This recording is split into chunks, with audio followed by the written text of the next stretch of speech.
ونستغفره ونعوذ بالله من شرور أنفسنا ومن سيئات أعمالنا من يهده الله فلا مضل له ومن يضلل فلا هادي له وأشهد أن لا إله إلا الله وحده لا شريك له وأشهد أن محمدا عبده ورسوله يا أيها الذين آمنوا اتقوا الله حق تقاته ولا تموتن إلا وأنتم مسلمون يا أيها الناس اعبدوا ربكم الذي خلقكم من نفس واحدة وخلق منها زوجها وبث منهما رجالا كثيرا ونساء واتقوا الله الذي تساءلون به والأرحام إن الله كان عليكم رقيبا يا أيها الذين آمنوا اتقوا الله وقولوا قولا سديدا يصلح لكم أعمالكم ويغفر لكم ذنوبكم ومن يطع الله ورسوله فقد فاز فوزا عظيما أما بعد فإن أصدق الحديث كتاب الله وخير الهدي هدي محمد صلى الله عليه وسلم وشر الأمور محدثاتها وكل محدثة بدعة وكل بدعة ضلالة وكل ضلالة في النار. Sebenar-benar kalam ialah kalamullah subhanahu wa ta'ala, dan sebaik-baik petunjuk ialah petunjuk Nabi Muhammad sallallahu alaihi wasallam. Dan seburuk-buruk perkara ialah perkara yang diada-adakan dalam agama. Setiap yang diada-adakan itu adalah bid'ah. Setiap yang bid'ah itu adalah sesat, dan setiap yang sesat itu tempatnya dalam neraka. Alhamdulillah, tuan-tuan dan puan-puan rahimakumullah, kita sambung balik kitab hadis sahih Muslim kita. Kitab dalam kita mengkaji hadis Nabi SAW.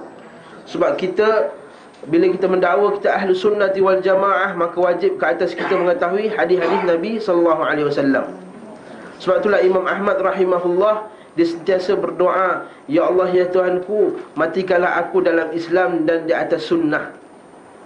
Kenapa disebut atas Islam dan atas sunnah? Bukankah sunnah itu dari Islam?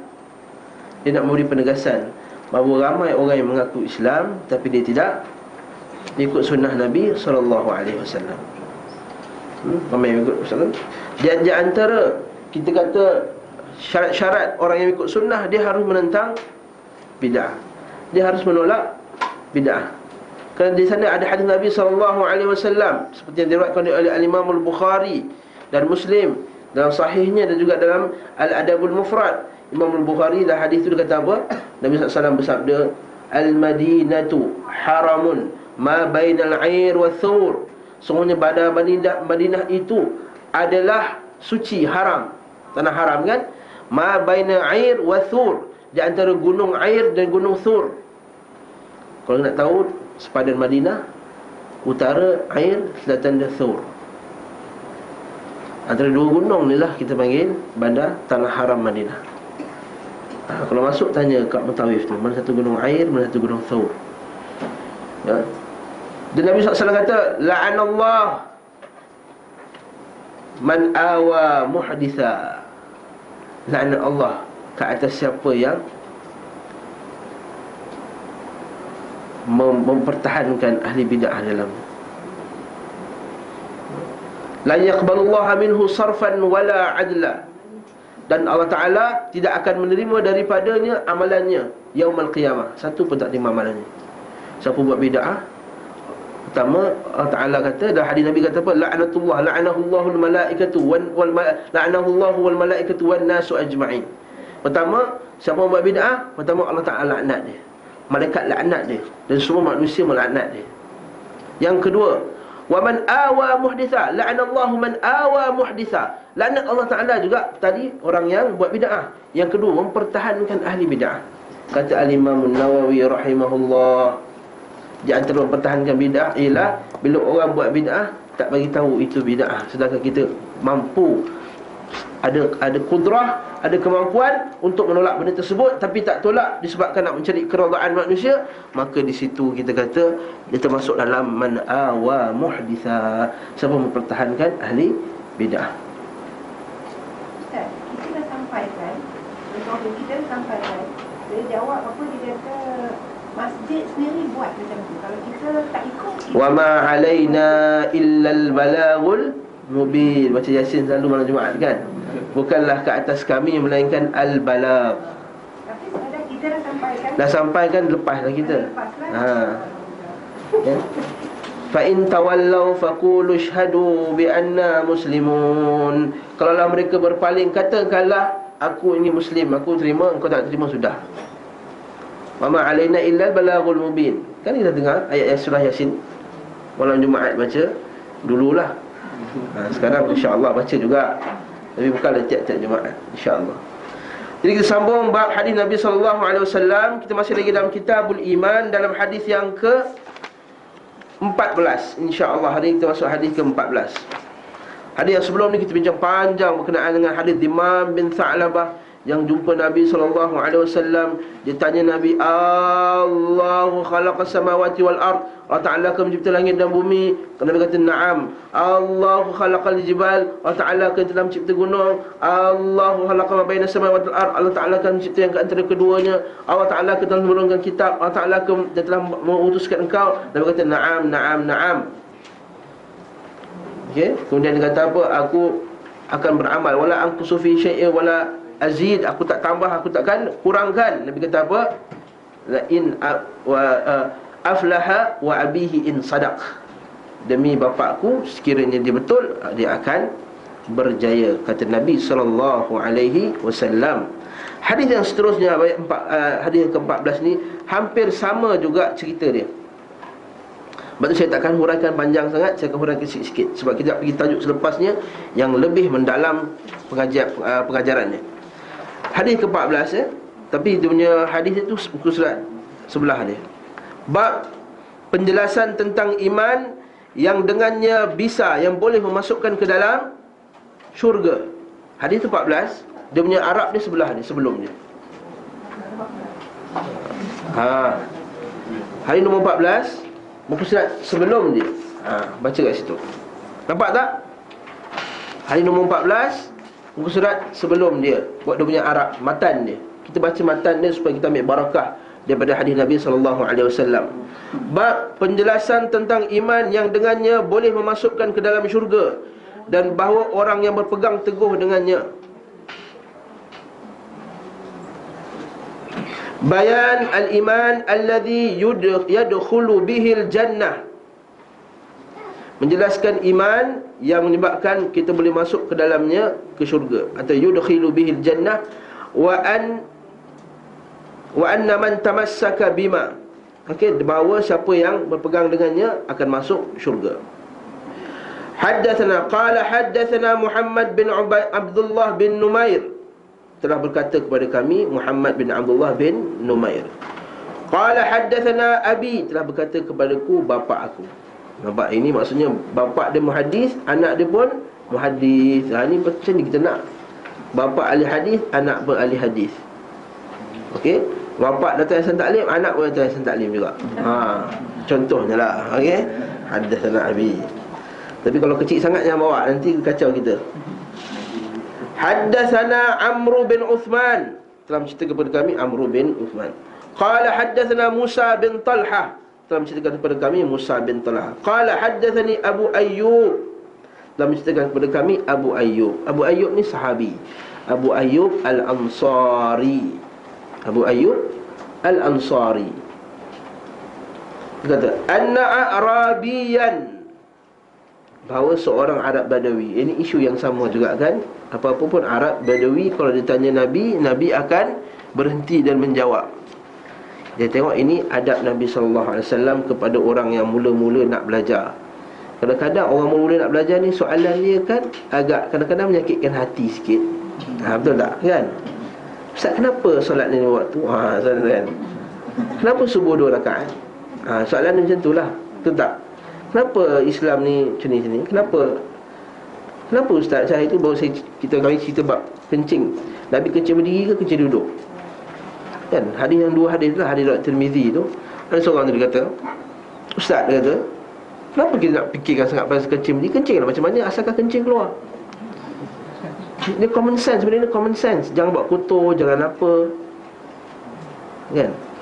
Dekat sini, ni soalan orang yang baru nak belajar lah. Kita kata, kita dalam sebagai ahli sunnah wal jamaah, kita nak ikut Nabi daripada sekecil-kecilnya sampai sebesar-besarnya. Macam hadis Salman kan, Nabi SAW telah mengajar kami semua benda, hatta al-khira'ah, cara masuk toilet, jangan masuk toilet, jangan istinja dengan tangan kanan, jangan pakai lebih kurang dari 3 batu. Semua benda-benda ni semua kita lakukan dengan perasaan yang dengan sabarlah. Dia kata, kau cakap macam tu, tak boleh lah, berani kau cakap macam tu. Sebab kita kata ini orang yang asas. Jadi bukanlah kita kata Arab Badui je macam tu. Kadang-kadang orang yang mula nak belajar, dia tak faham lagi, apatah lagi pemikiran dia telah bercampur dengan pemikiran orang Barat. Contohnya dia duduk kat US 25 tahun baru datang. Jadi kita kena faham dia punya perasaan dia, dia punya pemahaman dia tu. Jadi ini adab daripada Nabi SAW. Ini kita kena belajar. Bahawa anna Arabiyan, seorang Arab Badui, arada li Rasulullah SAW wa huwa fi safar.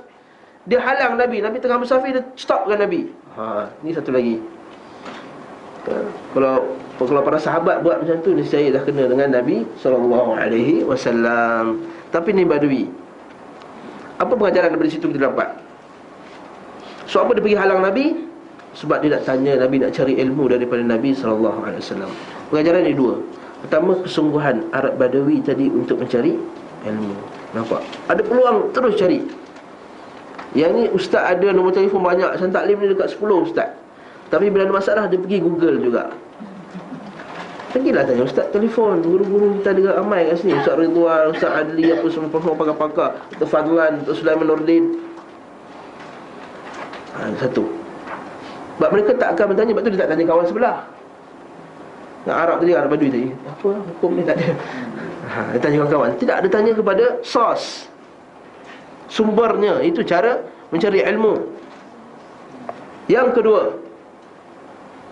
kesungguhan. Yang kedua, kita kata arada, dia menghalang tu sebab apa? Sebab dia terus dia halang. Satu kesungguhan. Yang kedua, sebab dia tak nak terlepas daripada, kita kata, peluang yang keemasan untuk bertanya kepada Nabi SAW. Dalil bahawa kita ni bila nak bertanya, tanya terus. Takut-takut nanti, lepas tu nanti kita terlupa akan soalan tadi. Kemudian kita pun tak tahu jawapan. Kemudian terlepas peluang, akhirnya tak tahu. Kemungkinan katakanlah satu guru yang besar, syekh yang besar datang, tentu je peluang tanya, tapi malulah, apalah. Yang ketiga, nampak para sahabat tadi tidak malu dalam bertanya. Yang ketiga, jadi arada Rasulullah SAW wa huwa fi safar, fa akhadha bi khitami naqatihi aw bi zimamiha. Maka dia pun ambil tali unta, dia pegang je tali unta tersebut. Okey, atau tali kegang. Sebab apa dia pegang tali unta dia? Sebab dia dalam musafir, dia nak tanya Nabi. Dia tengah datang, dia halang Nabi, dia pegang unta. Dia tak nak unta dia pergi, dia pegang unta dia. Unta dia bergerak, dia pegang. Bagi tengok nanti hujung nanti, Nabi kata lepaskanlah unta tu. Sebab dalam keadaan dia pegang tadi, dia bertanya kepada Nabi SAW. Nampak tak? Qala ya Rasulullah atau ya Muhammad. Dia kata ya Rasulullah atau wahai Muhammad. Kenapa ada atau pula? Yang mana satu dia panggil sebenarnya? Rasulullah ke Muhammad? Tak pasti. Siapa yang tak pasti? Perawi hadis yang tidak pasti. Nampak? Kat sini apa pengajarannya? Jujur dan very strict, very detail dalam meriwayatkan hadis. Ini kita kena belajar. Satu perawi hadis ni, dalam bab ya Rasulullah dengan ya Muhammad pun dia, kalau syak, dia sangka syak, dia akan, dia kata tahu. Maknanya kita boleh faham juga hadis-hadis yang tidak ada atau tu, maksudnya dia hafal betul syaknya, dia hafal macam tu, confirmnya. Kita tunjuk betapa para ulama hadis pertama menjaga hafazan satu benda. Kalau mereka menghafal dengan detail dan pasti, dengan setiap perkataan tidak ditinggalkan. Itulah antara yang paling detail sekali Al-Imam Al-Bukhari. Dia tidak membenarkan meriwayatkan hadis dengan makna. Itu dengan makna tak? Macam saya kata apa saya keluarkan baca satu hadis, dia kata tidak apa, la imana liman la amanata, ataupun dia kata apa, at-tuhur syatrul iman. Kebersihan itu adalah syatrul iman, sebagian daripada iman. Dia pergi jumpa orang, dia kata an-nazafatu minal iman, kebersihan itu sebahagian daripada iman. Lafaz lain tak? Tadi at-tuhur, bersuci itu syatrul iman, sebahagian daripada iman. Dia pergi jumpa orang lain, dia riwayat bil makna, dengan makna an-nazafah, kebersihan. Tadi at-tuhur, dia kata an-nazafah, kebersihan nisful iman, separuh daripada iman. Macam ni boleh tak? Kalau macam ni cara riwayatkan hadis dengan makna, tak boleh, sebab dia mengubah makna. Sebab dalam Islam at-tuhur itu bersuci, an-nazafah itu kebersihan. Yang kedua syatrul, sebahagian daripada iman. Ini kata nisful iman, separuh iman. Sebab tu para contoh Imam Al-Bukhari, dia antara yang paling tak suka sekali beriwayat dengan makna, takut berubah makna. Walaupun sebagian ulama' membenarkan riwayat dengan makna ni, tapi dengan syarat yang ketat. Antaranya mesti orang yang riwayatkan dengan makna tu faham betul maknanya. Tapi kadang-kadang orang tu sangka dia faham. Betul tak? Orang sangka tu dia faham, sedangkan dia tak faham sebenarnya. Sebab itulah ada hadis an-nazafatu minal iman, kebersihan itu setengah daripada iman. Kadang-kadang budak-budak sekolah dia pergi cat dekat dinding sekolah dia, Nabi telah bersabda an-nazafatu minal iman. Itu bukan hadis Nabi SAW. Pernah sekali Syekh Muhammad Abdullah Al-Imam satu zaman dia kata, hadis ni hadis. Dia tanya anak murid dia, hadis palsu, siapa yang bawa hadis ni? Anak murid dia buat lawak dengan dia kata, hadis ni telah direka palsu oleh DBKL Yaman lah, macam tu lah. Baladiah ni macam DBKL lah. Siapa letak hadis ni? Siapa mereka hadis ni? Dia kata Baladiah ni macam DBKL lah. Sebab dia tak nak kotor negeri dia. Dia letak hadis tu an-nazafatu minal iman. Itu kita kata, ya Rasulullah, ya Muhammad, nak beritahu kita betapa detailnya para sahabat radhiyallahu anhum, juga perawi-perawi hadis dalam meriwayatkan hadis Nabi SAW. Ada kemungkinan juga yang dia memanggil ya Muhammad. Tak mustahil Arab Badui panggil ya Muhammad. Kita tahu kan Arab Badui sebelum ni juga dipanggil wahai Muhammad. Tapi sebenarnya ada larangan daripada Nabi SAW kan. Al-Quran kata ya ayyuhalladzina amanu la taj'alu du'a'ir rasul ka du'a'i ba'dikum ba'dha. Wahai orang yang beriman, janganlah kamu jadikan panggilan kamu kepada Rasul macam panggilan kamu kepada orang lain. Dengan panggilan ya Muhammad, kena panggil ya Rasulullah, ya Nabi Allah. Okey, betul juga kalau kita berdoa ya Rasulullah, ya Nabi Allah. Akhbirni. Kemudian dia kata, apa kata Arab Badui tadi? Akhbirni bima yuqarribuni minal jannah. Beritahu aku apakah yang mendekatkan aku kepada syurga.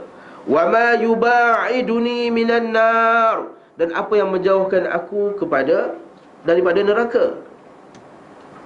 Nampak? Dia tanya soalan pasal apa ni? Soalan syurga, masuk syurga, dan soalan jauh daripada neraka. Kita baca lepas tu. Nabi endorse tak soalan ni? Nabi suka tak soalan macam ni? Okey. Qala fakaffan nabiyyu sallallahu alaihi wasallam. Nabi stop. Nabi nak jawab soalan dia. Thumma nadhara ila ashabihi. Kemudian dia pandang kat sahabat dia. Kenapa dia pandang? Baca lepas dia. Qala laqad wuffiqa aw laqad hudiya. Sesungguhnya dia telah diberi taufik, dia telah diberi hidayah. Seolah-olah Nabi SAW pandang kat sahabat tadi, Nabi rasa tengok takjub orang. Arab Badui mana-mana datang, tahan Nabi SAW, dan dia tanya soalan pasal macam mana nak dekatkan aku ke dalam syurga, nak menjauhkan aku daripada neraka. Nabi kata laqad wufiqa wa laqad hudiya. Dia telah diberi taufik, dia telah diberi hidayah oleh Allah Subhanahu wa taala. Seolah-olah Nabi nak endorse bahawa, Nabi nak kata bahawa soalan tadi bagus tak? Bagus. Soalan nak mendekatkan diri ke dalam syurga, dengan syurga, menjauhkan diri daripada neraka adalah satu soalan yang sangat agung dalam Islam. Jangan kita menyangka bahawa mengharapkan syurga dan menjauhkan diri daripada neraka adalah amalan orang yang tidak ikhlas, seperti mana yang disebut oleh sebahagian ulama-ulama tasawuf yang jauh daripada petunjuk Nabi SAW. Sebahagian, saya tak kata semua, atau segelintir, saya tak kata semua. Sebab segelintir dia kata siapa yang beramal kerana nakkan syurga, seumpama kanak-kanak yang pergi ke kedai dapat upah 20 sen, RM2 daripada mak dia.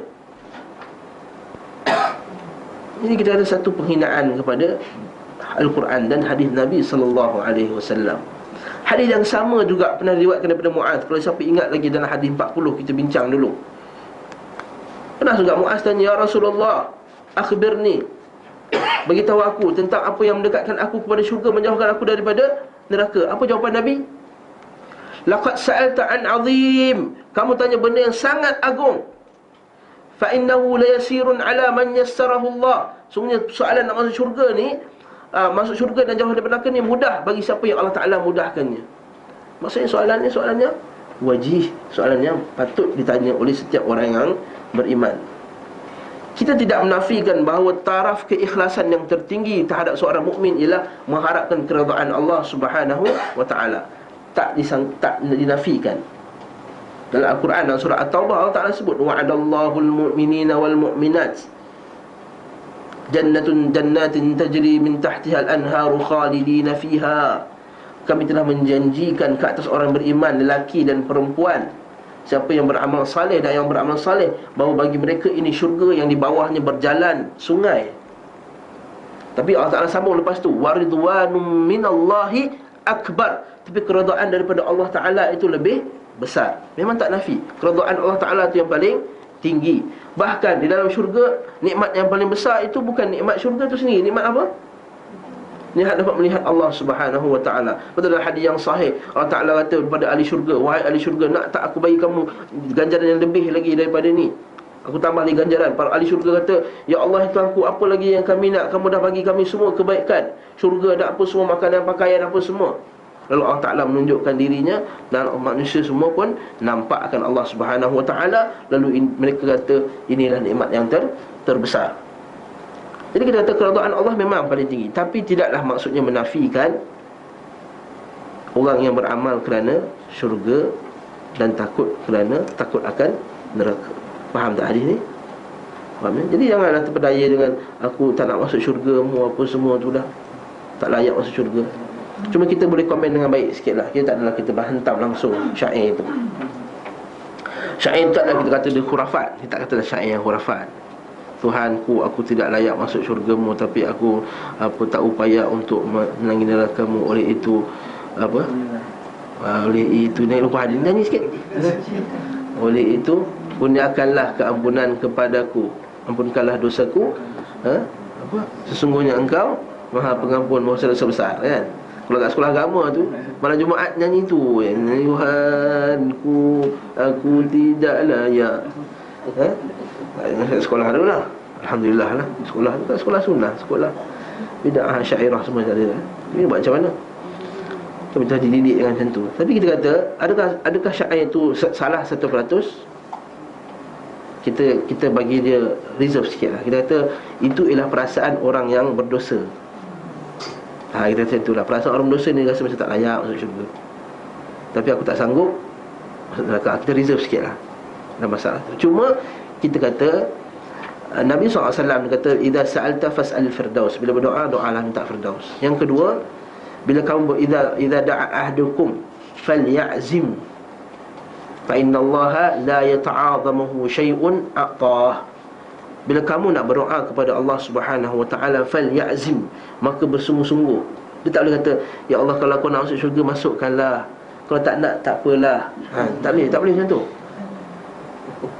Falyazim fa innallaha ta'ala la yata'adhamuhu syai'un a'tah. So bagi Allah Ta'ala tu tidak rasa bagi dia macam satu benda yang berat bagi Allah Ta'ala bagi something kepada hamba-Nya. Kalau hamba tu berdosa macam mana pun, kalau Allah Ta'ala redha, Allah Ta'ala nakkan dia syurga, dia dapat syurga. Apatah lagi kalau dalam kes tadi dia bertaubat, betul tak? Dia bertaubat. Cuma kita reserve sikit mungkin perasaan dia telah mengalahkan daripada nas. Dan kita silap. Dia kata Ibn Taymiyah rahimahullah. Ibn Taymiyah kata dalam kitab dia Majmu' al-Fatawa, dia kata kemungkinan ahli tasawuf ni sebahagiannya mereka bukan berniat nak kata macam tu, tapi mereka tersilap dalam berkata-kata. Jadi kita kata dia tersilap dalam ijtihad. Macam mana orang lain juga tersilap dalam ijtihad. Ini agak balance sikit lah. Cuma kalau berkaitan dengan akidah, tak boleh lah. Berkaitan akidah, kita bersatu dengan Allah Ta'ala, macam Abu Mansur Al-Hallaj tu, yang kita bersatu dengan Allah Ta'ala. Allah Ta'ala dalam poket aku tak nampak anjing melainkan Allah, aku tak nampak kucing melainkan Allah, tak nampak pokok melainkan Allah. Ini dah jadi wahdatul wujud. satunya kewujudan, iaitu akidah yang sesat lagi, misal al-hulul wal ittihad. Nanti belajar akidah, boleh tanya Ustaz Fadlan masalah dengan lebih detail.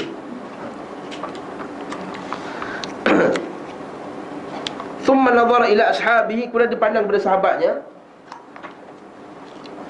seolah-olah nak beritahu sahabat, tengok Muhammad ni. Dipandang sahabat, kemudian dia pandang balik kat lelaki tadi, seolah nak beritahu, wahai sahabat-sahabat sekalian, lihatlah orang ini datang daripada ceruk mana, tapi takwa dia kepada Allah Subhanahu wa ta'ala, menyebabkan dia nak bertanya soalan-soalan macam ni. Dalil bahawa apa? Tak semestinya kita duduk kat Madinah kan, setengah orang kan, Ustaz saya nak belajar Madinah, Ustaz saya nak belajar agama kat Madinah, kat tempat lain saya nak belajar. Dia high expectation sangat. Kalau tak dapat masuk Universiti Madinah, tak puas hati, kena aku nak belajar kat Madinah je. Sedangkan tempat asbabul hidayah tu banyak tempat. Bayangkan tadi si Badui tadi mendapat hidayah dalam tempat, dalam padang pasir. Mungkin dapat satu dua berita terus diterima hidayah. Dalil bahawa hidayah tu Allah Ta'ala boleh bagi di mana saja dia berada. Dia duduk belajar kat misal taklim boleh dapat hidayah, tempat lain masjid boleh dapat hidayah, kat semua boleh dapat hidayah. Okey. Sebab tu Nabi kata apa? Laqad wuffiqa laqad hudiya. Dia telah diberi taufik dan dia telah diberi hidayah. Apa beza taufik dengan hidayah? Wabillahi taufik wal hidayah. Wassalamualaikum warahmatullahi wabarakatuh. Bersama Allah tu taufik dan hidayah. Apa beza taufik dengan hidayah?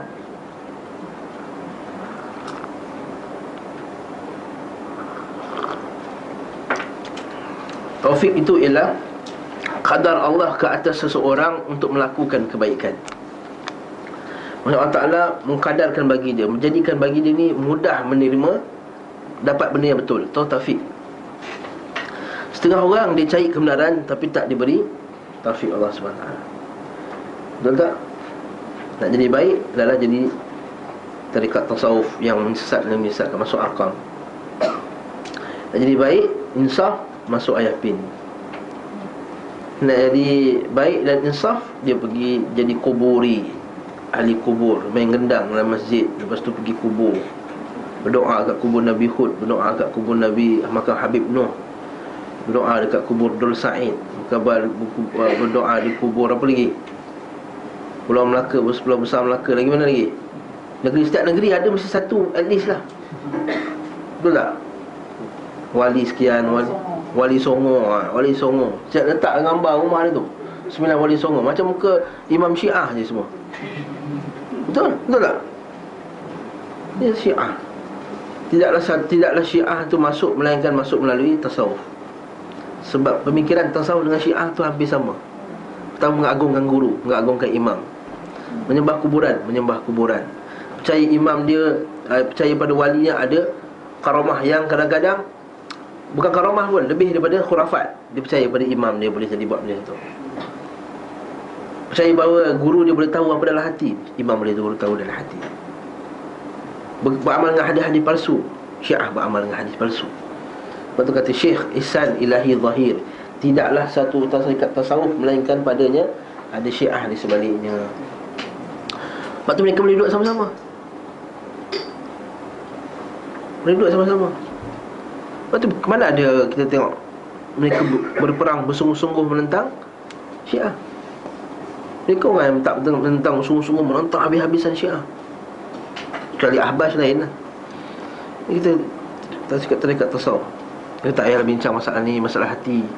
Yang penting bagi yang terkenal menentang Syiah siapa? Ahli Sunnah. Atau dalam kurungan yang lebih detail lagi, tuan faham sendiri lah. Terkenal yang menentang Syiah. Sebab tu sekarang ni masa Perhimpunan Agung UMNO baru ni ada orang menyebarkan risalah, Syiah Salafi perlu bersatu. Ahli Sunnah perlu bersatu demi umat Islam. Dia buat risalah aman. Risalah aman tuan tahu kan? Masalah nak mengiktiraf bahawa semua firqah dalam Islam ni okey. Mana Nabi kata 73, Nabi kata semua dalam neraka, satu yang masuk syurga tu, dia kata 73 tu semua okey. Soalan nak mengiktiraf ke semuanya. Itu bahaya tuan-tuan. Jadi apa maksud taufik? Taufik ni Allah Ta'ala telah masukkan pada seorang itu kebenaran yang dia tanpa kadang-kadang dia tak perlu, kadang-kadang tak cari pun Allah Ta'ala bagi. Allah Ta'ala boleh bagi tiba-tiba. Tapi asal hati dia mesti hati yang nakkan kebenaran. Macam Cat Steven dan semuanya, Allah Ta'ala beri taufik. Bagi kita tahu hidayah ni dua jenis. Satu hidayah irsyad, satu hidayah taufik. Hidayah irsyad tu kita cari macam ni dalam kuliah ni. Belajar akhirnya tambah hidayah, bertambah ketakwaan, bertambah ilmu. Hidayah kedua, yang Allah Ta'ala dengan belajar tu Allah Ta'ala masukkan pula taufik tadi, tepat kepada kebenaran. Ramai yang belajar tak kena kepada kebenaran. Taufik. Kadang-kadang orang belajar banyak-banyak, belajar bertahun-tahun, tapi tak dapat taufik lagi bahawa ini sunnah, ini bid'ah. Belajar 20 tahun dah khatam dah tafsir dengan Ustaz Kariman dah, buat lagi baca Yasin malam Jumaat apa semua. Minta maaf sebutlah, tak diberi taufik Allah Ta'ala. Yes? Wallahu a'lam. Qala kaifa qulta qala.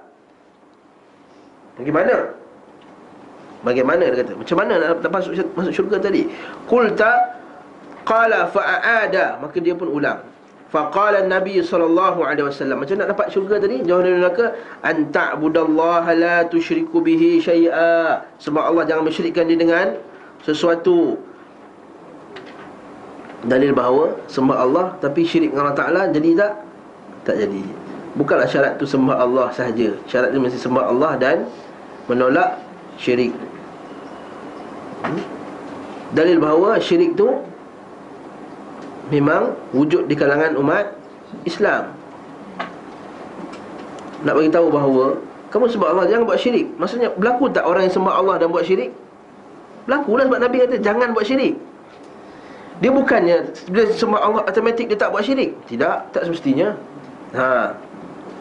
Yang ni ada setengah-setengah macam yang pemegang anugerah Al-Hijrah cakap tu, bila la ilaha illallah dah, dia Islam dah. Macam mana dia buat pun Islam. Mana boleh? Kalau dia la ilaha illallah je, kemudian dia Islam, dia buat apa pun jadi Islam. Mana dalam kitab fiqh kata ada bab pembatal keislaman? Macam dalam kitab fiqh ada bab murtad? Macam mana dalam, kenapa Umar pergi, kenapa Abu Bakar pergi lawan orang yang tak bayar zakat? Kenapa Nabi berang hadis orang apa? Berang apa? Nabi palsu. Kenapa Ali pergi lawan dengan Khawarij? Kenapa Ali pergi lawan dengan Syiah? Kenapa Ali pergi tanam orang Syiah, pergi bakar orang Syiah? Kenapa Ali pergi perang dengan orang Khawarij? Malah dia berbangga dengan tu. Dia kata tidak ada amalan yang aku pernah selama aku hidup ni melainkan aku berperang dengan Khawarij ni, kata Ali. Menunjukkan bahawa puak-puak ini semua telah terkeluar daripada landasan Islam. Landasan Islam. Bahkan jihad atas Khawarij ni, Khawarij ni apa dia? Puak yang mengkafirkan sebagian sahabat, mengkafirkan majoriti sahabat. Apa keburukan berbanding Syiah dengan Syiah dengan Khawarij? Persamaan di sama, mereka mengkafirkan sahabat. Cuma para Khawarij tidaklah sebanyak macam Syiah kafirkan sahabat. Syiah kafirkan semua kecuali 3-4 orang. Khawarij hanya mengkafirkan Ali, Muawiyah, dan siapa bersama Ali dan Muawiyah. Adapun sahabat-sahabat lain, okey, wallahu a'lam. Jadi kita nak kata bagi tahu bahawa kalaulah dia mensyirikkan Allah Ta'ala, berlakunya syirik tadi, maknanya dia telah terkeluar daripada Islam, walaupun dia sembah Allah Subhanahu wa Ta'ala, walaupun dia salat, walaupun dia zakat, walaupun dia puasa. Betul tak? Yang pergi Abu Bakar pergi serang, mereka tak bayar zakat, mereka solat tak? Solat, mereka tak bayar zakat dia. Nak Abu Bakar perang mereka tak? Perang. Apatah lagi kalau pergi buat syirik kubur. Betul tak? Wajib tak diperangi? Macam ayah pin ni wajib diperangi sebenarnya. Wajib diperangi. Kalau ikut undang-undang Malaysia ni yang saya baca dari Jawi, membawa ajaran songsang ni penjara 5 tahun berapa kali dah. Didenda 6,000 macam tu lah. Dia penjara 3 tahun ke apa? 2 tahun ke 3 tahun, tak ingat lah. Kita tengok 3 tahun 6,000. Sedangkan dia sesatkan walaupun ramai orang punya pemikiran. Denda 6,000, tak lebih daripada 6,000. Tidak lebih daripada 6,000 ringgit. Dia kumpul seorang 50 ringgit ahli dah boleh bayar dah. Fatuqimus salah, mendirikan salat, wa tu'tiya zakah, melakukan menunaikan zakat, wa tasilur rahim, dan menyambung silaturrahmi. Ini ada tambahan, menyambung silaturrahmi. Kenapa kat dia ni khas? Mungkin khas untuk dia, Nabi suruh sambung silaturrahim.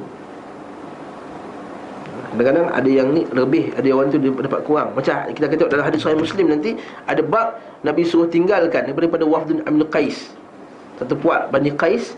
Nabi kata jangan tinggalkan minum daripada bekas hantam, wad-dubba' wan-nuqir wal-muzaffat, satu bekas air. Nabi kata tinggalkan bekas ni. Mungkin kalau puak tersebut ialah puak yang suka pakai bekas air ni, dia letak air dalam tu, air buah apa semua, air anggur, dan air tu berubah jadi macam air arak. Nabi kata jangan pakai bekas-bekas tu lagi dah. Tapi orang lain tak cerita benda tu. Mungkin pada puak tersebut. Mungkin juga pada puak ni, pada Arab Badui ni terkenal ke, ataupun dia makruf bahawa dia ni kurang menyambung silaturrahim, maka Nabi kata apa? Sambunglah silaturrahim. Dalil bahawa silaturrahim juga satu kewajipan daripada syara'il Islam. Nampak tak? Jadi siapa yang tidak menyambung silaturrahim, maka dia tidak dapat masuk syurga. Sebab Nabi kata apa? Dia kata silaturrahim itu bergantung pada arasy Allah. Man qata'ahu qata'ahu Allah. Siapa yang memotong silaturrahim, Allah Ta'ala potong daripada hubungan dengan dia. Man wasalahu wasalahu Allah. Maka siapa sambung silaturrahim, maka Allah Ta'ala sambung silaturahim dengan dia. Wallahu ta'ala a'lam. Faham tak hadis ni tuan-tuan? Tak ada benda yang baru, maklumat yang banyak sangat yang baru, sama macam hadis-hadis yang sebelumnya. Tapi takkan kita huraikan lah. Tuqimus salah wa tu'tiyaz zakah, itu semua ma'ruf. Hadis seterusnya pun lebih kurang sama.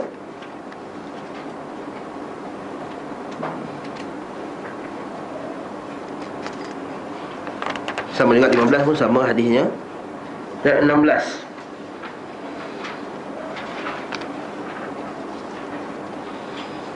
pun sama juga sama juga. Dia kata siapa yang berpegang pada hadis ni, maka dia akan berjaya. Cuma hadis ke-17 tu ada tambahan sikit. Dia kata hadis bagus Sahih Muslim ni, ada tambahan sikit. Apa tambahan dia? Kalau kita tengok kan, hadis 17 telah menceritakan kepada kami Abu Bakar bin Abi Syaibah, Abu Quraib, dan lafaz milik Abu Quraib keduanya berkata telah menceritakan kepada kami Abu Muawiyah dari Al-A'mash daripada Abu Sufyan dari Jabir, dia berkata An-Nu'man bin Qawqal. An-Nu'man bin Qawqal. Sebagai ulama kata Badui tadi namanya An-Nu'man bin Qawqal. Hadis ni, hadis yang ke-17 ni telah memberitahu siapa nama lelaki Arab Badui tersebut. Alhamdulillah, tu kita kata bila kita kumpulkan lafaz, kita akan jumpa maklumat-maklumat yang tersembunyi.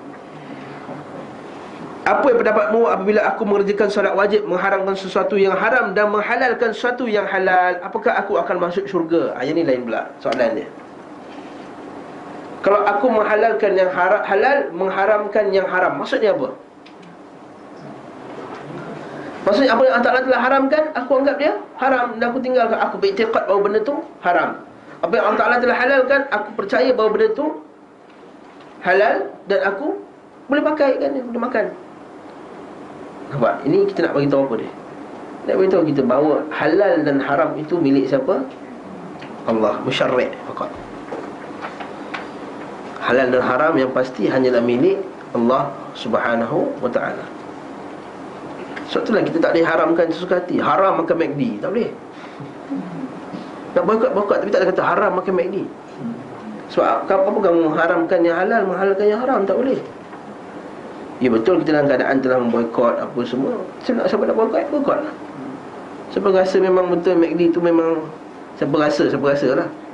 Siapa dapat maklumat yang McD tu betul-betul menyumbang kepada Israel, menyumbang kepada senjata Israel, wallahu alam, ataupun Starbucks ke apa ke, memang ada bukti, dan kamu rasa nak boykot lah.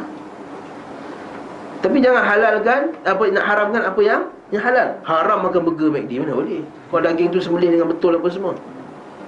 Itu maksudnya jangan menghalalkan yang kata Syekh Muhammad bin Abdul Wahhab dalam kitab dia Nawaqidul Iman, antara perkara pembatal keislaman yang ke-10 tak silap saya, siapa yang menghalalkan yang haram, mengharamkan yang halal, maka dia syirik. Betul tak Imam Abdul Wahhab dalam kitab Tauhid. Siapa yang mengikut kepada seorang guru, seorang wali, seorang imam dalam keadaan dalam perkara menghalalkan yang haram dan mengharamkan yang halal, sedangkan dia sedar benda tu salah, maka dia telah melakukan syirik kepada Allah Subhanahu wa taala. Sebagaimana hadis yang masyhur berkenaan dengan Adi bin Hatim kan, At-Ta'i, seorang ahli kitab yang Allah Taala sebut dalam Quran dan surah At-Taubah, mereka orang Yahudi ini mengambil rahib-rahib mereka sebagai tuhan-tuhan. Kerana Adi kata apa? Mana ada kami sembah. Kan Nabi kata, bukankah mereka menghalalkan yang haram dan mengharamkan yang halal, lalu kamu patuh mereka? Kata Nabi, itulah maksudnya kamu menyembah mereka, dari bahawa syirik kepada Allah Subhanahu Wa Taala. Jadi hadis ni juga dia kata menghalalkan yang haram, mengharamkan yang haram dan menghalalkan yang halal masuk syurga. Nabi kata ya. Hadis ni juga memberi penerangan bahawa maksudnya bukanlah Arab Badui tadi tahu 5 benda tu je, solat, zakat, puasa, haji. Maksudnya Nabi ada ajar benda-benda yang lain juga. Sebab dalam riwayat Al-Bukhari kata, kemudian Nabi mengajarnya kefarduan-kefarduan Islam yang lain. Dan hadis riwayat Bukhari ada tambahan kat hujung dia, dan kemudian Nabi mengajarkan akan dia fardu-kefarduan yang lain. Maksudnya apa benda yang haram, apa benda yang halal. Sebab apa? Sebab pada zaman ni dia ada sebut pasal haji tak? Dia ada sebut pasal haji tak? Dia sebut pasal haji tak? Tak sebut pasal haji. Zakat ada tak? Zakat ada. Zakat wajib tahun bila? Zakat dah start wajib pada tahun kedua Hijrah. Zakat wajib beberapa bulan selepas puasa, zakat pun dah wajib. Maknanya apa? Dah ada tak kefarduan-kefarduan yang lain? Haram, halal, semua yang lain sebelum tu ada tak?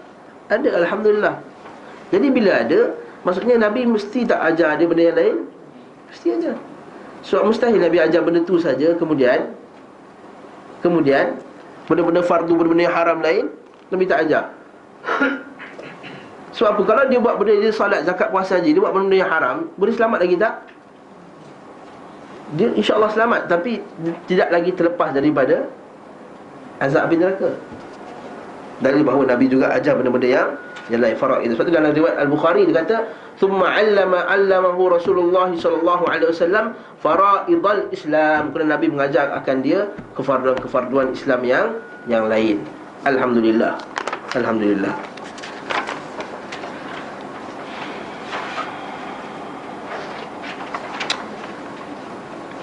Lapan belas juga hampir sama yang kita dah bincang hari itu.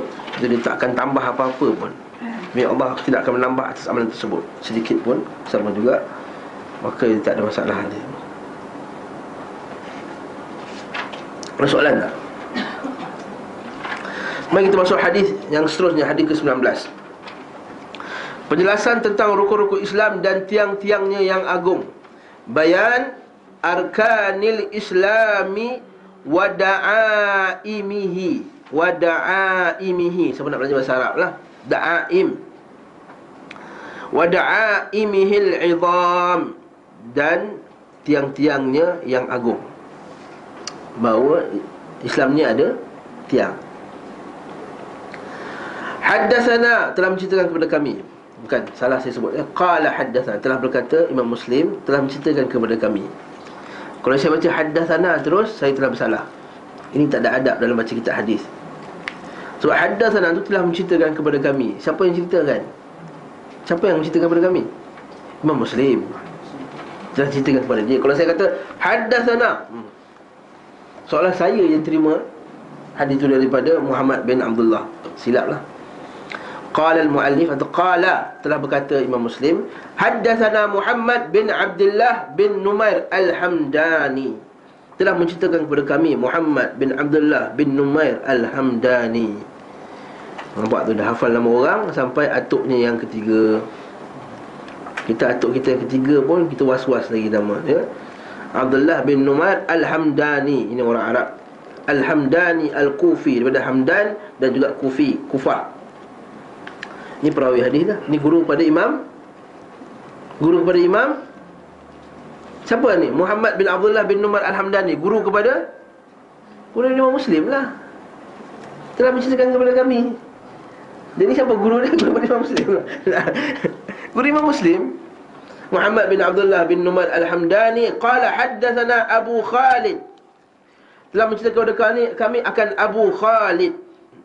Dia punya apa? Panggil apa ni? Abu Khalid ni. Dia punya kunyah. Kunyah, iaitu ada Abu tu kunyah. Naam. Yakni nama dia iaitu Sulaiman bin Hayyan Al-Ahmar. Sulaiman bin Hayyan Al-Ahmar nama dia. An Abi Malik Al-Ashja'i, daripada Abi Malik Al-Ashja'i. Abi Malik Al-Ashja'i ni terkenal dengan satu hadis. Siapa boleh tahu apakah hadis tersebut? Orang sunnah mesti tahu. Kalau tidak, siapa tak tahu akan dia, tak tahu akan hadis dia, maka tidak boleh tuan-tuan tak baca kunut waktu subuh. Tuan-tuan kena wajib baca kunut. Siapa yang tak baca kunut waktu subuh, tak kenal Malik Al-Ashja'i, tak boleh. Kata Abu Hanifah tak boleh. Maksudnya apa? Hadis berkenaan dengan Abu Malik Al-Ashja'i, dia kata, aku bertanya kepada bapakku. Bapak dia Tariq, nama dia Sa'id bin Tariq. Dia tanya kepada bapakku. Bapak dia sahabat, bapak dia ulama tabi'in juga. Bapak dia kata apa? Aku solat di belakang Abu Bakar, aku solat di belakang Umar, aku solat di belakang Uthman, dan mereka tidak melakukan kunut di waktu subuh. Hadis sahih. Okey. Hadis tu sahih. Okey. Nak bincang buat kunut subuh bukan kat sini. Dan juga dalam hadis sahih, dalam hadis sahih Bukhari dan Muslim, tidak ada pun yang sabit yang Nabi kunut subuh. Yang ada Nabi kunut sebulan sahaja. Qanata syahran, Nabi kunut sebulan. Dan sabit juga dari riwayat Ahmad dan lain Abu Daud bahawa Nabi tidaklah kunut melainkan ketika ada kunut nazilah, nawazil, indan nawazil. Orang kita bila Palestin serang dia buat apa? Sembahyang hajat. Bukan nak buat kunut nazilah, buat sembahyang solat hajat berjemaah beramai-ramai. Wallahu ta'ala a'lam. Saya dah komen banyak kali dah masalah ni. Kalau Nabi nak perang dulu, Nabi buat sembahyang hajat dulu tak? Mari kita pegang tabuk ni, mari kita kumpul sembahyang hajat dulu. Ni buat sembahyang hajat perdana dekat Bandar Madinah. Sebab apa nak pergi pegang tabuk? Ada? Tak ada. Lepas tu bukanlah petunjuk Nabi SAW melakukan solat hajat berjemaah beramai-ramai. Bab bersorangan ada lagi perbincangan dia. Tapi berjemaah beramai-ramai macam tu tidaklah jadi sunnah Nabi SAW. Jadi kalau boleh tak payah buat.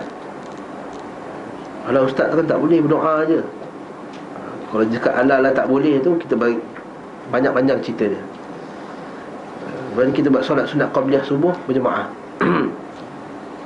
Kita buat solat sunat subuh qabliyah berjemaah. Boleh tak? Kita tanya dia balik. Boleh tak kita buat solat sunat qabliyah subuh berjemaah? Tanya abang, boleh tak? Tak tahu pun. Sebab apa? Tak boleh dibawa orang, betul tak? Tak boleh dibawa orang. Tapi ustaz memang ajak orang buat.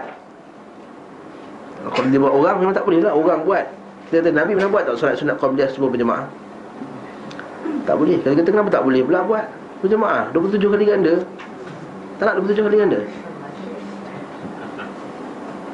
Kita kata Nabi tak buat. Samalah Nabi pun tak buat juga solat sunat hajat beramai-ramai.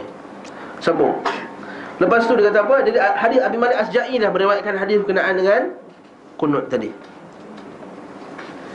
An Sa'ad bin Ubaidah, daripada Sa'ad bin Ubaidah. An Ibnu Umar, daripada Ibnu Umar.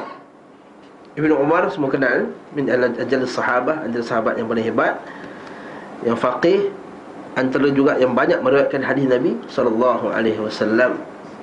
An Nabi sallallahu alaihi wasallam, daripada Nabi sallallahu alaihi wasallam qala buniyal islamu ala khamsatin. Hadis ni hadis yang patut kita hafal. Berdirinya Islam di atas 5 perkara. Maksudnya apa? Siapa yang tak buat benda ni, dia tak mendirikan Islam. Ala an yuwahhadallah, iaitu hendaklah dia mentauhidkan Allah. Jadi lafaz tauhid ni ada tak pada zaman Nabi? Ada, mentauhidkan Allah. Ayyuhadallah. Lepas tu kitab Ibn Khuzaimah dipanggil Kitabut Tauhid. Al-Imam Ibn Khuzaimah, imam ulama hadis yang terkenal, anak murid kepada anak murid Imam Syafi'i Al-Muzani. Dia ni telah menulis satu kitab At-Tauhid. Tauhid ni kitab apa? Menceritakan sifat-sifat Allah Subhanahu Wa Taala, yang kata Allah Taala di atas arash, Allah Taala turun ke langit dunia pada 1/3 akhir malam. Belilah tuan-tuan kitab ni, nama kitab tu apa? At-Tauhid. Datang orang Asy'ariyah. Asy'ariyah datang orang yang datang kemudian yang menolak Allah Taala di atas arash, dia kata ini bukan kitab tauhid, ini kitab syirik, dia kata. Dituduh Imam Ibn Khuzaimah, ulama hadis, perawi hadis, anak murid kepada anak murid Imam Syafi'i, sebagai kitab syirik. Siapa yang saya sebut tu? Imam Fakhrul Razi dalam kitab dia, kitab tafsir dia. Imam Fakhrul Razi, Fakhruddin Ar-Razi, Fakhruddin Ar-Razi. Nampak? Sekarang ni siapa? Fakhruddin Ar-Razi ni pada tahun 800 Hijrah. Imam Ibn Khuzaimah tahun 300 Hijrah. Nak ikut siapa? Salaf ke khalaf? Salaf lah, jelas. Dia pula anak murid kepada anak murid Imam Syafi'i. Dia juga ulama hadis terkenal, ulama hadis pada zaman tu, perawi hadis. Dan kitab sahih Ibn Khuzaimah, dia menetapkan Allah Ta'ala di atas arash. Datang kemudian, siapa kata Allah atas arash, dia syirik. Subhanallah. Ni akidah mana ni ambil ni? Akidah AI. Stop kat situ je. Sebab AI lah, tak ada kena-mengena antara hidup dan mati. UAI. Ala ayyuhidullah wa iqamis salah, dan mendirikan salat, wa ita'iz zakah, mendirikan zakat, wa siyamir ramadan wal hajj, siam Ramadan, puasa Ramadan dan haji. Dah masuk haji tak bab ni? Ada haji sebut haji tak? Jadi hadis ni disebut tahun bila? Tahun 9 Hijrah. Alhamdulillah. Haji secara sejarahnya, rajihnya, pendapat yang rajih kuat, telah diwajibkan pada tahun ke-9 Hijrah. Cuma Nabi tak buat tahun 9, Nabi buat tahun 10. Sebab apa Nabi tak buat tahun ke-9?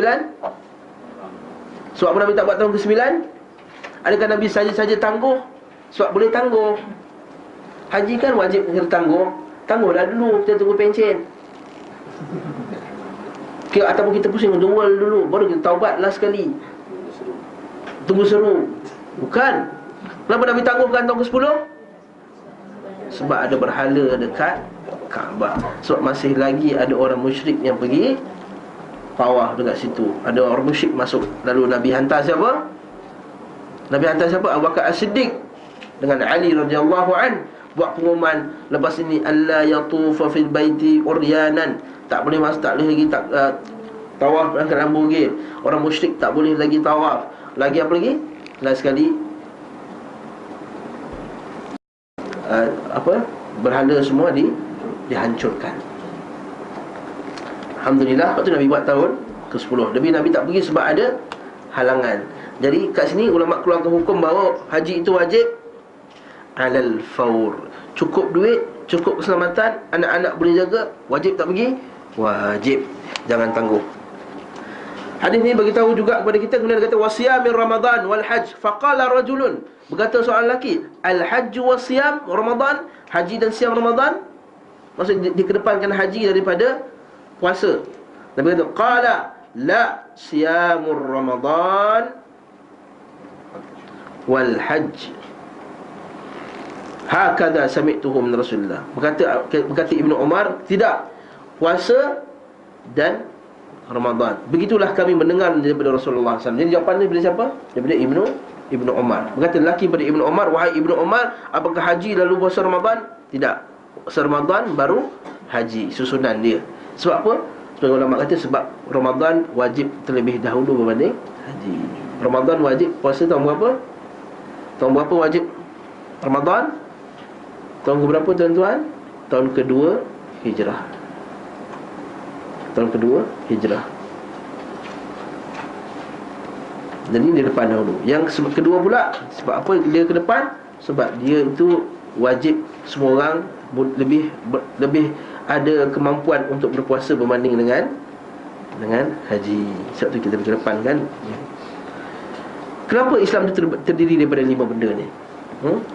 Kata ulama, Anthony Syekh Muhammad Al-Imam, kerana kalau kita buat 5 benda ni, kita hampir telah melengkapi Islam. So apa? Pertama sekali, bila kita mengucap la ilaha illallah, asyhadu an la ilaha illallah, maksudnya kita mentauhidkan Allah. Itu rukun pertama Islam, dan menolak sembahan-sembahan yang lain. Sebab tu kalau kita tengok lafaz hadis yang kedua, hadis 20 tu. Hadis 20 tu, Islam didirikan di atas 5 dasar, iaitu agar Allah disembah dan agar selainnya dikufurkan. Nampak tak? Kita kena kufur dengan benda lain. Bila kufur, maksudnya kita kena tolak. Siapa yang mengaku di Islam, kemudian dia menerima juga doktrin-doktrin yang lain, maka dia kufur tak yang lain? Tidak, dia belum kufur lagi dengan yang lain. Dia terima lagi. Dia Islam, tapi dia terima wahdatul wujud. Tak boleh. Dia Islam, tapi dia terima sembahan-sembahan yang lain. Dia tak kufur dengan yang lain. Dia tak kufur dengan Kristian. Dia tak kufur dengan Yahudi. Dia masih lagi iktiraf bahawa Yahudi dan Kristian tu betul. Masalah, dia tidak kufur. Bila kufur maksudnya kena tolak. Kufur ni tak percaya, tolak, engkar. Itu maksud kufur. Lepas tu kata la ikraha fid din. Orang ambil kat situ saja. Qad tabayyana ar-rusydu minal ghayy. Tidak ada paksaan dalam Islam. Kecoh itu kan, boleh izah apa semua. Qad tabayyana ar-rusydu minal ghayy. Sungguh telah jelas benar dan salah. Faman yakfur bit-taghut. Siapa yang kufur dengan taghut, maksudnya kena kufur dengan taghut.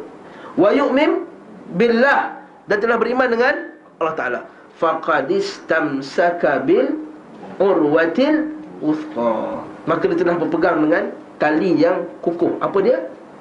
La ilaha illallah.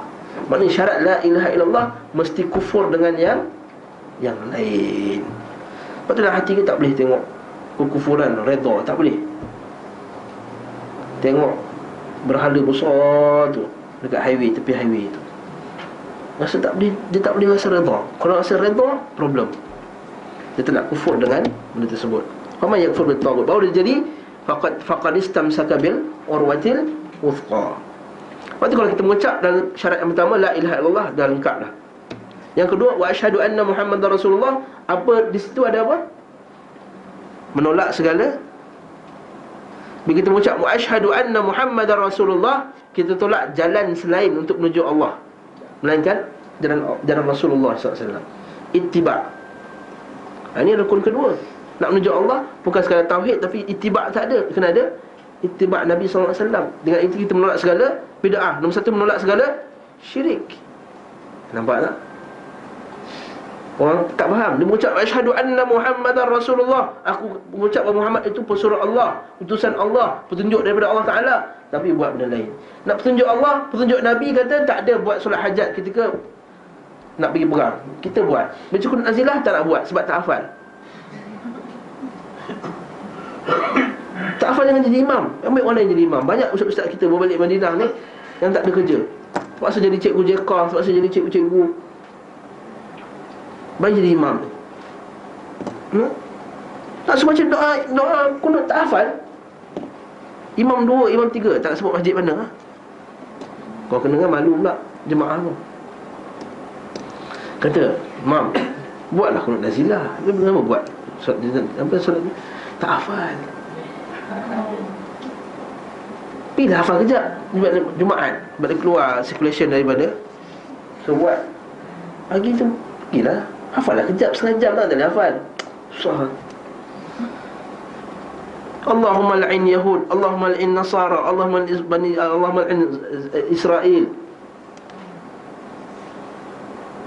wa man ma'ahum. Cukup lah, habis lah. Tak ada hafal 3 benda tu. Tapi nak buat juga, nak pertahankan juga. Susah kan? Itu asyhadu anna Muhammadar Rasulullah, menyelesaikan masalah yang kedua. Kemudian yang ketiga, kita kata salat. Salat ni mencegah fahsya, mencegah, inna salata tanha al-fahsya wal munkar. Salat tu mencegah al-fahsya dan mencegah munkar. maka dah menjauhkan kita apa? Yang ketiga apa? Maksiat. Syirik dah buang, bid'ah dah buang, yang kita buang maksiat. Dengan salat, kalau kita mengerjakan salat dengan betul, kita akan mencegah maksiat fahsyak. Kata ulama, fahsyak tu ada 3 jenis fahsyak. Kemungkaran tu ada 3 jenis kemungkaran. Kemungkaran hati, kemungkaran mulut, kemungkaran fizikal. Kalau kita mendirikan salat dengan betul, kita boleh cegah ketiga-tiga kemungkaran tu dengan betul. Tuan-tuan boleh rasa ni, kalau tuan-tuan hari tu betul-betul konsentrate solat, betul-betul khusyuk, rasa macam nak menangis dalam solat, bila sujud tu berdoa kepada Allah Ta'ala, lepas solat tu rasa bertakwa je, betul tak? Nak tengok TV pun tak selera sangat. Tapi kalau solat gogek, dia masa salam tu dah terfikir nak cerita apa ni, dah habis ke belum. Kalau tengok bola tu sebelum salam tu dah berapa dah skor ni. Kalau dia buat solat tu dengan segera kan, sambil tengah solat tu fikir nak buat kerja apa. Kalau tengah busy tu, tengah busy kerja lagi lah, lepas dia ada meeting, apa nak cakap masa meeting kan, masa tengah solat tu. Jadi kalau kita dengan betul fahsyak, kita mencegah betul, akan jadi. Betul juga dengan zakat. Zakat pula, khuz min amwalihim sadaqatan tutahhiruhum wa tuzakkihim biha. Ambillah harta mereka untuk tutahhiratan, tuzakkihim biha, mensucikan hati. Daripada sifat apa? Zakat mensucikan hati dari sikap tamak, sombong, syuh. Jadi memperbaiki apa ni? Hubungan kita dengan manusia. Islam juga memperbaiki hubungan dengan manusia. Nampak cantik tak? Kemudian puasa. Puasa tu pula ialah tujuannya apa? La'allakum tattaqun. Kutiba alaikumusiyam kama kutiba alal ladzina min qablikum la'allakum tattaqun. Supaya kamu bertakwa. Takwa tu apa pula? Buat apa Allah Ta'ala suruh, tinggal apa Allah Ta'ala larang. Ta'atullah, taat kepada Allah Ta'ala, ala nuri min Allah, di atas petunjuk Allah, yarju thawab Allah, dah harapkan pahala Allah. Wa tarkin maksiatillah, dan meninggalkan maksiat Allah, maksiat kepada Allah Ta'ala, ala nuri min Allah, di atas petunjuk Allah, yakhsha azab Allah, kerana takutkan azab Allah. Itu maksud takwa. Bahkan Ibn Taymiyah ada tambah pula tambahan. Dia kata apa? Sabar di atas segala yang dikadarkan. As-sabru bima qudir, wal amalu bima umir, wat tarku bima hadara wal zajar. Sabar dengan qada dan qadar, buat apa Allah Ta'ala suruh, tinggal Allah Ta'ala larang. Itu maksudnya takwa. Jadi dengan puasa dapat takwa. Itu poin Islam, takwa. Dan terakhir haji pula. Haji ni mengajar, Masya Allah, lagi banyaklah haji. Dalam haji itu ada warak. Dalam haji itu ada zuhud. Dalam haji itu ada tawakal kepada Allah Ta'ala. Dalam haji itu ada apa lagi? Tawaduk dalam haji. Tapi syaratnya kena buat haji package yang biasa-biasa. Tak maaf sebut okay? Orang boleh juga ambil package mahal, tak ada masalah. Islam tak larang ambil package mahal. Tak ada fatwa pun tak boleh ambil package mahal. Tapi hendaklah kita tahu ini asas dia. Kita meninggalkan keluarga dalam keadaan, kadang-kadang kalau yang pergi muda ni, kesian tinggalkan anak kecil. Kawan saya dulu tinggalkan anak dia, baru je lahir beberapa bulan. Tapi sebab dah panggilan, dia dapat dah panggilan nama tu, dah kena panggil. Dia pergi tinggalkan anak berbulan 40 hari. Sebab pergi package kan, maksasa 40 hari. Sampai sana tu macam dia dah rindu sangat dah. Sebab dia pergi yang flight yang awal, K1 apa, K1 tu berapa lama sebelum haji, sampai kadang-kadang dah sampai haji tu dia dah macam dah down sikit dah sampai rindu. Tinggalkan keluarga, tinggalkan anak, keadaan macam tu. Situ ada sifat nak melahir sifat zuhud, melahir sifat warak, melahir sifat bergantung pada Allah Ta'ala. Ini kita panggil pembersihan hati dan jiwa. Itu maksud daripada haji tadi. Tapi kalau dibuat dengan bersungguh-sungguh lah. Tapi kalau pergi dalam keadaan sombong, apalah Pakistan ni busuk. Tak maaf pada Pakistan Sebab ini saya menukilkan daripada sahabat-sahabat. Apalah jemaah Pakistan ni busuk, dia punya baju dia kotor. Nampak tak? Dia tak tahu yang orang Pakistan datang dalam keadaan selai sepinggang, baju dia entah 1-2 helai je. Dia boleh lah, ada package ni orang bawa baju dia semua, siap ada lampu lilap-lilap cerita dulu kan. Siap ada kek panjang macam meja ni, orang makan potong sikit je, lain tu buang. Orang kat sana tu senjawan 5 orang cicah air TO dengan biskut. Nah, kita semua seronok. Ini kita kata, kalau tak mampu tu saya pergi lah haji, kata. Sombong mana datang sifatnya tawaduk tu, mana hilang. Jadi kita kata, ini bukan sikap daripada haji tu. Jadi kalau kita faham haji tu, iaitu inilah dia 5 perkara. Kalau kita faham 5-5 ni, kita buat dengan haknya, maka jadilah dia seumpama kita dah melengkapkan keislaman dalam diri kita. Problemnya 5-5 tu semua kita tak faham apakah nak di sebalik daripada benda tersebut. Apakah samarah dia, apakah buah daripada 5-5 tersebut. Sebab tu kita tengok orang nak buat 5-5 pun ada lagi khalal, banyak pada kecacatan pada dirinya. Bukan kita nak sempurna, manusia tak ada yang sempurna, tapi at least dia menjurus kepada apa yang nak daripada benda tersebut. Jadi saya ceritakan apa hukum meninggalkan. Satu, mengucap. Adakah mengucap tu satu-satunya syarat untuk masuk Islam? Kemudian apa hukum meninggalkan salat? Apa hukum meninggalkan puasa? Apa hukum meninggalkan haji? Apa hukum meninggalkan ni? Tahun depan lah jumpa, InsyaAllah. Ustaz nak tanya, Sabar. apa hukum kalau kita participate dekat apa ni, macam charity auction ke yang di-organize by non-Muslim? Charity Jadi untuk raise fund untuk tak ada masalah.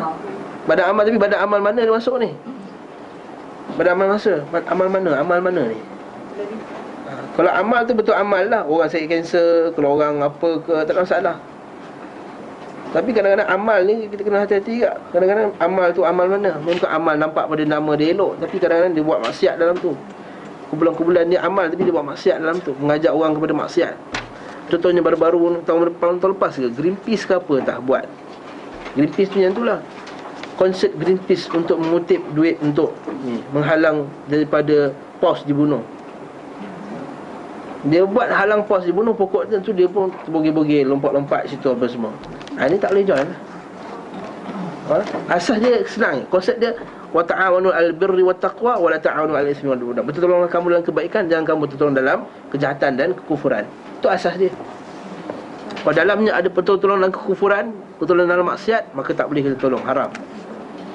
Itu konsep dia. Jadi apa saja bentuk charity boleh tolong.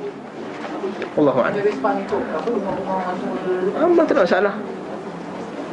Tapi kalau kata rumah-rumah orang tua, tapi rumah-rumah orang tua yang dalamnya disyirikkan Allah Ta'ala, dia buat yang program tu, dalam program tu dia buat program untuk mensyirikkan Allah Ta'ala, kan? Maka dia setengah-setengah. Bukan kita kata tak boleh tolong, boleh tolong. Contohnya macam rumah orang tua, gereja sekian, rumah orang tua, temple sekian. Betul lah untuk rumah orang tua, tapi dalam tu juga dibuat dakwah syirik dia buat dakwah kepada mensyirikkan Allah Ta'ala, mengkafirkan apa semua. Maka kat sini kita kata tak payah tolonglah. Banyak orang Islam ni miskin. Nak tahu jumpa Puan Rashidah tu. Nak tahu kalau nak tolong, jumpa Puan Rashidah. Wallahu ta'ala alam.